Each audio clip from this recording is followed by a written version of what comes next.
This is the Good Neighbor Podcast, the place where local businesses and neighbors come together. Here's your host, Rachel Fife. Well, welcome to the Good Neighbor Podcast. Now, if you're looking for more than just a dentist, but a doctor who offers restorative dentistry as well as airway-focused dental services, well, that resource is closer than you think. Today, I have the pleasure of introducing your good neighbor, Dr. Mark Cruz, with Mark A. Cruz DDS. Dr. Cruz, how is it going? It's going great. Thank you, Rachel. Thanks for asking. How about with yourself? Oh, it's going really well. Well, Excellent. we're really excited to learn about your business. So, can you tell us about your company? Yeah. I started in what used to be Laguna Niguel, 1986, and then in 1988 those borders were changed. Same location, which is now called Monarch Beach. And so I'm in South Orange County. In January, I'll be moving closer to the hospital, Mission Hospital. That's it. After 40 years, you'd think I'd be retiring. I'm having too much fun. So I'm looking forward to that next phase. Well, wonderful. Is there anything unique about your dentistry that you want to touch upon? Yeah, so I had always been focused, maybe the first 25 years of practice as pretty much traditional restorative dentistry for adults, what would be called periodontal prosthodontic treatment. And I started, probably about 15 years ago, started really connecting some dots regarding overall wellness, that, the oral environment is really a window to overall wellness. And so a lot of the problems that I would be fixing in complex cases really had upstream problems that really portended more towards the individual's overall health than the local problem that they would come in to see me for. So it's, I guess, a way of pivoting away from treating the teeth attached to the patient and more to treating the patient attached to the teeth, if you will. Wonderful. How did you get into this business? Well, I had been also in academia at UCLA for a number of years. And so, I kind of transcended just clinical practice. So usually you fall into one of two buckets. Either you're an academician or you're a clinician. And fortunately, I was able to wear both hats. And I got into the academic side really to have more opportunity to do research. I was very interested in that. And in that environment and being in the faculty group practice at UCLA, there were a lot of things that I learned. And I started connecting some dots regarding just overall breathing and sleep issues. And I started delving into giving courses about 15 years ago. And it just is mushroomed into now. It's this huge movement now in dentistry, whereas initially I was labeled as being a kook, crazy, to now it's mainstream. The American Dental Association has passed resolutions based a lot on our work, saying we must really be looking at this and integrating more with medicine. Wonderful. What are some myths or misconceptions in your industry? Well, I think the focus or the myth that obstructive sleep apnea is just a relatively uncommon problem. It's only the fat guy. That's a huge myth. And in fact, I really don't even treat sleep problems as much as I treat breathing problems. And the breathing problems lead to high risk of sleep problems, of which obstructive sleep apnea is only one of them. The more common for children and young to middle-aged females, especially, low BMI, look like they're super healthy, is what's called upper airway resistance syndrome that presents with temporomandibular joint problems, neck problems, headaches, irritable bowel syndrome, anxiety, depression, metabolic, all kinds of issues, and that has to do with breathing, gas exchange. And if there's any limitation in that breathing function, it will stimulate an inflammatory response that results in a lot of those signs and the symptoms. Obstructive sleep apnea is like when you're really sick. So the way I describe it is that's like metastatic stage 4 cancer. I'm not going to wait for that. Moreover, and very importantly, is the problem with kids. Our kids are getting sicker and sicker and sicker, and the pediatrician's missing it. The dentist largely is missing it. The pediatric dentist is missing it. The physician at large primary, they're missing these problems that get mislabeled as ADD, ADHD, attention disorders, bedwetting, snoring, upper respiratory problems, just sickness, hyperactivity, cognitive problems. And there's so much science that is actually proving and showing that this is the problem. So you might ask, well, why the dentist? Well, think about it. Our facial skeleton, the way we breathe, is driven by this thing that's hanging on our brain. It's called the facial skeleton. And how it develops very early on largely predicts that risk for acquiring any of these diseases that lead to chronic disease, low-grade chronic disease. And the danger of it is that the symptoms may either present overtly or silently. And so that's why it has to be quantitatively and qualitatively evaluated. You can't just, say, ask 1 or 2 questions. Oh, how do you sleep? Oh, I sleep great.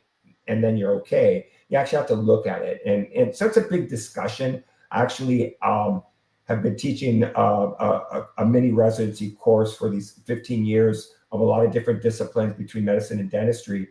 And so it goes beyond the scope of this particular podcast, but it's complex and yet at the same time simple. It's a problem hidden in plain sight. So if, let's say, a patient comes in and they want a beautiful smile, I'm going to address the health wellness part of it. Form follows function. And I want to drive it by facial aesthetics, of which the smile is only part of it. So you can have really straight teeth, but you're narrow and you're sick. And we really have to get away from looking at just the arrangement of the teeth, if you will. Beauty is actually wellness, high cheekbones, big square jaw, not snoring, breathing, waking up, feeling great, and functioning with higher energy all day long. And we tend to blame the traffic, our kids, our boss, our work for how we feel. And those may be factors. I just call that life. How you negotiate life is really a function of spending really good understanding on that third of our life that we spend in this state called sleep. We just can't assume that we're doing it and we're doing it well. Although there's a Starbucks in every corner and energy drinks in the afternoon, we are a sleep deprived country. That leads to a lot of chronic disease and dental problems. So, wow. Well, we know marketing is really at the heart of every business. So how are you targeting your patients or attracting them? Well, interestingly, I am a referral-based practice. I've been from the very, very beginning, and I'm not really good at marketing. I just haven't really had a need for it, and yet I do think it's important to get this message out. So for me, what I'm working on right now is policy change for the public. I am not necessarily looking for more patients. Yes, I'm happy to have more patients. I have probably a third of my practices from out of state. It's crazy. I mean, my closed patients travel hours. My local patients have been around. I haven't really marketed to them necessarily. I just haven't had the bandwidth. But at this point, I'm actually really stepping back and helping other colleagues in other parts of the country to keep their patients in their particular area, to be able to treat them properly, screen them properly. I have so many mama bears that come in and are very frustrated with the pediatrician that pretty much is just focused on, in the wellness check, on what immunization schedule you have. They're not asking anything about how the kid is doing in school, how are they sleeping. It's just not on their radar, although it's starting now. And so in fact, I'll just tell you right now, on Thursday, next Thursday, I will be speaking at Fullerton Library as a 17th annual The Parents' Voice. It's in the evening, and I'm giving an hour and a half lecture on what the problem is with our kids and their cognitive function. Why are they getting sick? Why are they missing school? And I'm actually going to address this. So I was asked to speak to that. And there are a number of policymakers that will be present. People, U.S. senators, a couple of congressmen, superintendents from school that really want to hear the message and understand what is going on with our kids. So I'll be taking a little bit of a deep dive in that and speaking about that and trying to integrate medicine and dentistry to have a healthier population. Now, have you ever thought about doing a podcast? Well, it's funny that you say that. My son has been really on me for some years that I need to really do that and get on social media. And I've just been saying, look, I just don't have the time. But yet the message is needed to be really disseminated out there. So today, I actually am starting my first podcast with a colleague where we're teaching our colleagues from all over the country on this topic, on how to identify, how to stabilize, how to work in this space. And so we thought, okay, it's time for us to really start talking about it. But our target audience is really going to be the provider. I really would like to extend that beyond that to really speaking to the public. Now, I've been on a number of podcasts talking about this topic with some influencers, but I think there's a really a big need to get the message out to the public at large. So today, yes, I'm doing one with a colleague for other providers, but I really think the message has to go out to the public. So, any ideas? Possibly. We'll talk later. Yeah, it sounds good. So outside of work now, what do you like to do for fun? Oh boy. With the time that I have, all the time that I have. So honestly, I have been in the last number of years in this place. I am so passionate and jump out of bed, just looking forward to the day and doing what I'm doing right now. Spending time with my family is the most important thing outside of my work. But right now I'm finishing up a contract with Elsevier and writing a textbook on this whole topic, where I have a number of authors, world-renowned authors that are contributing to it. And that's really sucked up a lot of my spare time.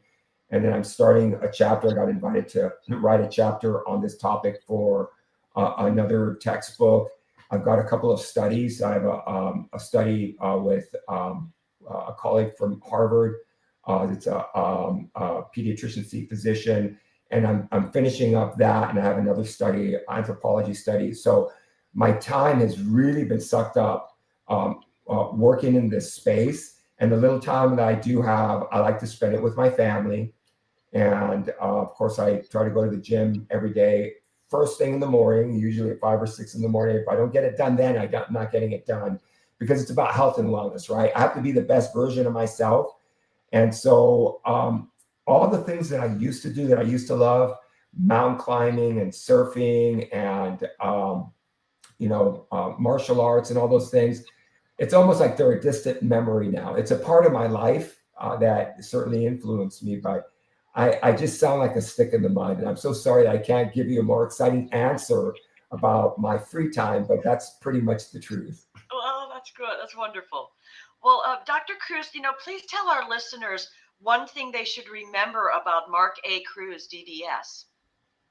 Well, I would like people to start really asking questions about how they're feeling. Are they well? Do they really feel that they're well? Because there's a difference between being well and not being sick. And so we're in a disease management healthcare system that really treats the patients when they have signs and symptoms and they're sick. And that's very different than jumping out of bed, feeling great. So ask yourself the question, when you jump out of bed, do you feel refreshed? Day in and day out, not just every once in a while, day in and day out.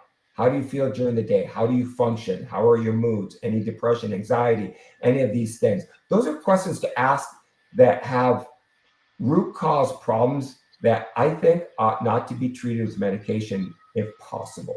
Yes, that's a tool. So I would ask questions like that. And then if you have any questions that it piques your curiosity, then just give us a call. And I have a team.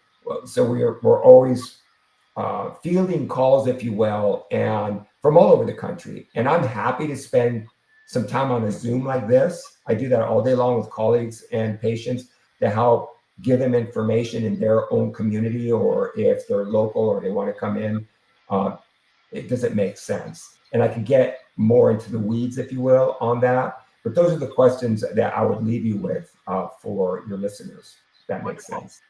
Well, now how can our listeners learn more about Mark A. Cruz DDS? Well, you can go on my website, markacruzdds.com, and I really emphasize education first.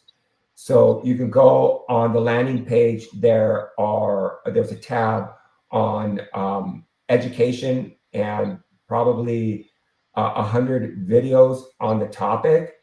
There are some webinars and podcasts that I've done that you could listen to that kind of explain things that might make a little bit more sense.